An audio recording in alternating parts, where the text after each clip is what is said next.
Hello guys, good morning. Ayan, pinuntahan ko si Rico guys dito sa punla natin. Nag-spray pala siya guys. Sabi na huwag nanguha kag ulaping koy. Dito ka?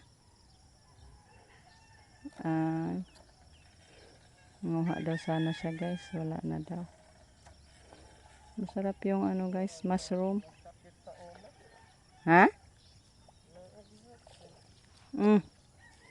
Yung, unsa man na imong gi-spray? O napaday ka? Ay. Ayaw in town. Ay.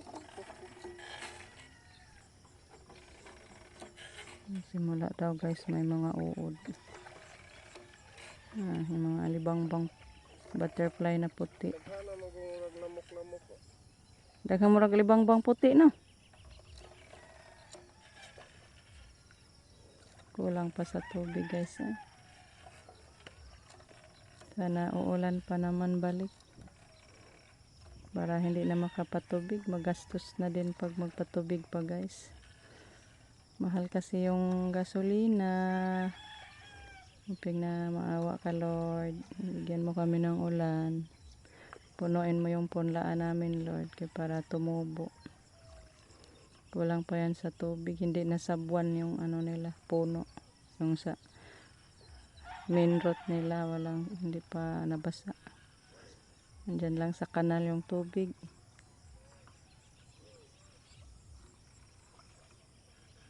Ano na to? 2 weeks na yung ating punla guys. Aw, 3 man ni siya gipunla. 3 and then 15 na karon. Ano siya? 12 days. So 12 days na yung punla natin. Uwi muna ako guys. Puntahan ko si mama ando nagano si mama mo ding pinainom ng gatas natin. Ayaw ko sa gatas guys. Ang giinom ko is ano, yung gabon. Yung sambong ba? Sambong na yung ininom ko every morning. Pinuntahan kasi ako ni mama kagahapon pag uwi namin sa doktor. Nandyan siya kay ano daw siya, nabalaka siya sa akin. Nag-alala siya sa akin guys, bakit daw pa balik-balik ako sa doktor. Sana ma-okay na ako guys. Ayan, malapit na tayo magbunot ng ating punla. Paano na lang guys, mahal kasi yung bayad magpabunot. Sa isang tali tag 2 pesos. Yeah, sobrang laki natin mabayad kung hindi ako makabunot guys.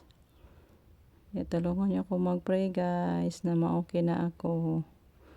Para makaano ako sa punla, makabunot sa punla natin. Awain taon ka Lord. So, pauwi muna ako guys. Pauwi na sila.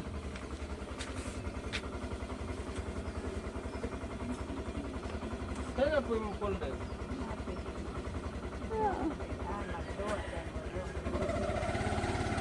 Bye-bye. Guys. Ayan, mag-ano tayo guys. Mag-agahan para mag-inom ng gamot. May gulay tayo. Yung sari-sari. Ito po yung ulam natin guys. May ano pa naman din doon. Inihaw na sapsap. Yan, magsukad tayo para kumain tayo ng agahan. Sarap sa ulam, gulay. Yan, tapos na akong kumain guys. Yan, mag-ano tayo nito. Maligo muna ako bago maglagay nito sa likod. Ito yung tuba-tuba plant guys. I-hampol na naman natin. Paiba-iba na naman tayo ng hampol.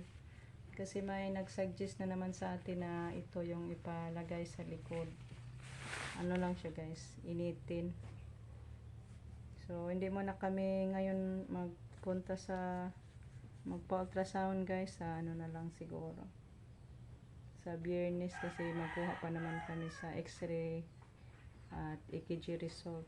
So, para mausan na lang yung lakad natin. Hindi na tayo pa balik-balik. Pagod na kasi ako guys sa kabalik-balik sa doktor. All day pa naman doon kasi ang daming tao nakapila. So, hanggang dito na lang muna yung ating video guys. Thank you so much sa inyong walang sawang pagsuporta. Bye guys, amping.